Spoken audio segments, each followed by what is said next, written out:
Algériens, je vous le disais au début, ont été tués par la police française, des centaines d'autres jetés dans la Seine.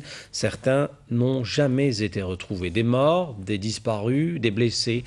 Le bilan fut macabre. Khaled Drani. La manifestation était pacifique, ses revendications l'étaient autant. Il y a 49 ans, jour pour jour, des milliers d'Algériens établis à Paris battaient le pavé de la capitale française pour protester contre le couvre-feu que leur a imposé la préfecture de police. En dépit des menaces et des avertissements, les Algériens de Paris n'ont pas reculé, la répression non plus. Sur ordre de Maurice Papon, alors préfet de police de Paris, les CRS chargent sans ménagement. Avec une violence inouïe, ils répriment dans le sang la manifestation du 17 octobre 61.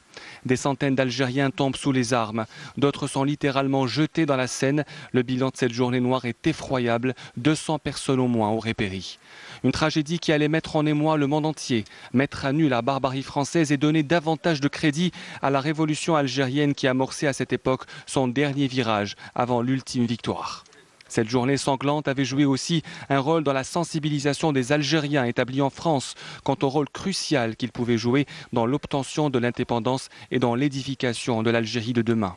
Le 18 octobre au matin, une série d'arrestations allait toucher les immigrés algériens. Ils seront des milliers à être jetés en prison en signe de représailles et des échauffourées semblables à celles du 17 éclatèrent partout dans Paris.